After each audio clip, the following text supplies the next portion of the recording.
Meron silang mga chocolate bar, mga keychain. Meron din silang mga penny press. Kukuha ko niyan. Meron din silang mga sweets. Nice! So cute!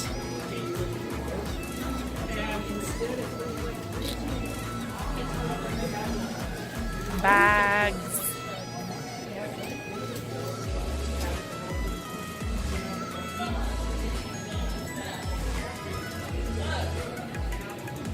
Meron din silang mga pillow at saka nitong mga display. Ang cute! Yan guys, so ipapakita ko sa inyo lahat ng mga items na nabili ko dito sa Hello Kitty store nila dito sa Universal Studio. So, ito yung resibo ko guys. Meron ako 1, 2, 3, 4, 5, 6 items na nabili. And then overall, nag-spend ako ng $64.82. So, meron akong 3 food item na nabili tsaka 3 merch. Ito yung mga merchandise item na nabili ko. So, bumili lang ako nitong stuffed animal. Ayan, or flush na Hello Kitty. Popcorn siya sa labas. Ganito. And then guys, ang kagandahan nito, reversible siya. So, pwede mo siyang buksan dito sa likod. And then, i-flip mo to. 12 seconds later. A few inches later. Medyo mahirap lang siya. Mahirap lang siyang i-flip. Pero,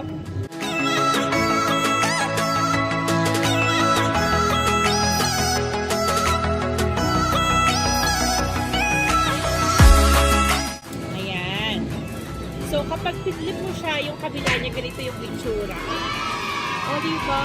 Sobrang cute. At eto guys, $24.95 ito. Yan. Next item naman na binili ko, hindi ako masyadong bumili ng mga merch dito guys kasi medyo pricey. Ito, bumili ako nitong Hello Kitty stickers. Kasi ito yung theme niya, yung parang talagang nasa Hollywood si Hello Kitty.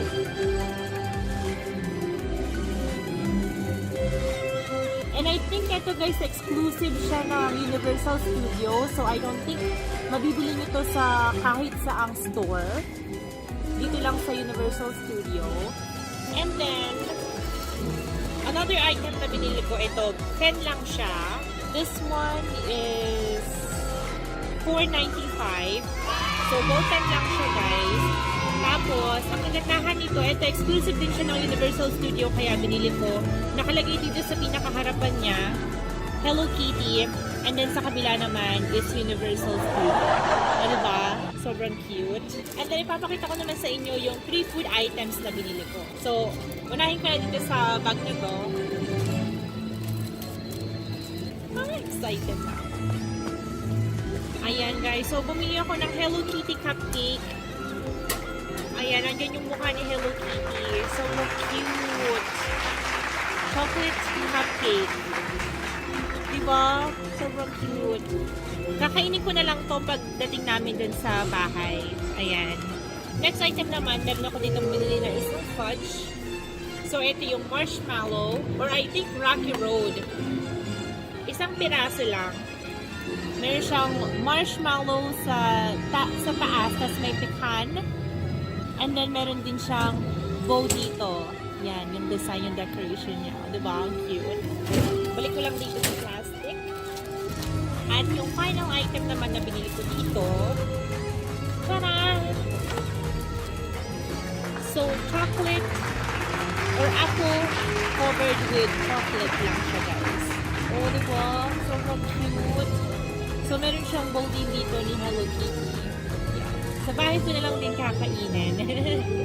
And then, binigyan din ako ni Kuya ng, na yung final item, binigyan niya ako ng isang tattoo dito, which never kong gagamitin, for collectible purposes lang, of course. Dun sa mga mahilig mag-collect ng mga penny press, kasi ako nagkukulit talaga ako ng mga penny, lalagyan mo siya ng 50 cents. Ayan guys, ganito yung itsura niya. Kapag nag-travel ako, lagi ako nagdadala ng mga shiny penny, yung mga bagong pennies, ito, dito nilalagay. So, lahat ng mga makikintab na pennies na nakukuha ko from my chain sa mga tindahan, or kaya minsan pag nagpupunta ako ng bangko, ayan, nagdadala ako. And syempre, lagi akong merong dalang quarters with me. Yan, dito ko naman nilalagay. Every time ko kapag nagtatravel ako. Kasi isa sa mga kinukulit ko is yung mga penny press. So, ganito yung itsura niya. Yan. So far, dito sa trip namin sa Las Vegas and California, 4 pa lang yung nakukuha ko. And itong book na to, yung passport, nabili ko to sa Amazon. So, ganito siya. And then, ito naman yung mga Hello Kitty penny press na nakuha ko dito sa Universal Studio. So, apat siya, or actually, bale, 51 cents bawat isa. Pero, kapag kukuhanin mo yung 5 item, are actually 8 items, $5 lang siya. So, kinuha ko lahat ng 8. So, ito yung isa. Ito naman yung second one. So, parang si Hello Kitty, tapos nandun siya sa Hollywood sign. Ito naman yung isa, si My Melody, tapos may nakalagay lang na Universal Studio. Next one, hindi ko kilala si Bats Paris, Universal Studio na nakalagay. Yun talagang kilala ko lang sa, ano bang tawag dito? Sa Sanrio is si Hello Kitty lang, si My Melody, and si Kero Kero P. Ito si Kero Kero P. Yan. Tapos ito naman, another Hello Kitty. Tapos meron siya nung parang sign, yung sa mga movie. Another Hello Kitty na meron naman siyang salamin na heart. And this one, hindi ko rin kilala. Ayan. So guys, ito na lahat ng mga Hello Kitty ko na penny press. Yan. So nagkukulag ako ng ganito. So, sobrang cute. Saktong-sakto, merong 8 slots dun sa isang row niya. So, ayan. Sobrang cute. So, that's everything, guys. Sobrang simple lang or sobrang simple na haul lang ng mga Hello Kitty items na nabili ko dito sa Universal Studio. Sana nagustuhan nyo. And I hope to see you on my next video. Of course, don't forget to subscribe and follow me on Instagram at Pinay Kami. Thanks for watching.